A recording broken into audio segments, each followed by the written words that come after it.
జై స్వరాజ్, జై స్వరాజ్, జై స్వరాజ్.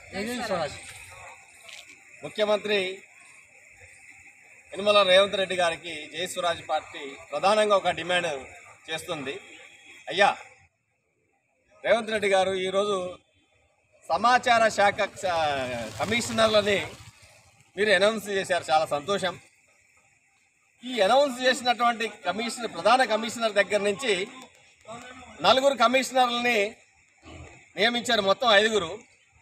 మీరు ప్రధానంగా మొన్నటి నుంచి లేదా ఈ తెలంగాణలో మీరు అధికారం చేపట్టడానికంటే ముందు నుంచి మాది బీసీ రాజ్యం, బీసీల కోసం పనిచేస్తున్న ఏకైక పార్టీ కాంగ్రెస్ పార్టీ, మేము 42% అవసరమైతే అంతకంటే ఎక్కువ శాతం ఇస్తున్నాం అని చెప్తున్నటువంటి వాళ్ళు ఈ 5 కమిషనర్లలో ఒక్కరు కూడా మీకు బీసీలు లేరా?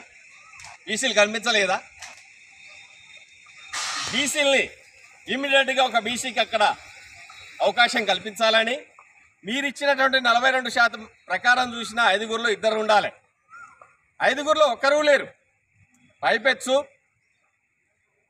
సమాచార కమిషనర్లు అంటే ఎంతో నిష్ణాతులు, సమాజం కోసం పనిచేసే వాళ్ళు లేరా? మీ పార్టీ అంత పెద్దదే, 135 ఏళ్ళ చరిత్ర ఉన్న పార్టీ.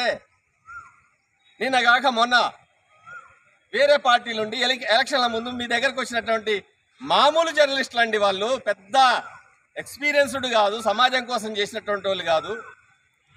సమాజం నుంచి వస్తున్నటువంటి అభిప్రాయాన్ని మీ దగ్గర తెలియజేస్తున్నాం. ఒక పార్టీగా నీ దగ్గర సిపిఆర్ఓ పనిచేస్తున్నటువంటి వాడు వ్యక్తి అక్కడ పని చేయలేడు, ఇన్క్యాపబుల్ అని తెలిసిన ఆయన్ని కూడా సమాచార కమిషనర్గా మీరు నియమించారంటే ఇంతకంటే దౌర్భాగ్యం ఉన్నదా?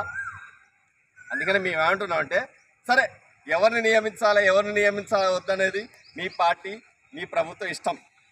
మీ కాంగ్రెస్ కార్యకర్తలు, మీ కాంగ్రెస్ పార్టీ లీడర్లు చూసుకుంటారు.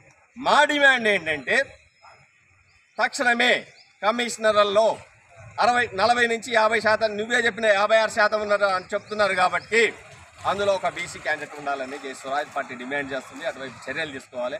లేకపోతే ఈ బీసీ సమాజం, అత్యధిక ఓటు బ్యాంక్ ఉన్నటువంటి బీసీ సమాజం ఈ అంశాన్ని, కాంగ్రెస్ నైజాన్ని పరిశీలించవలసిందిగా జై స్వరాజ్ పార్టీ కోరుతుంది. జై స్వరాజ్, జై స్వరాజ్, జై స్వరాజ్.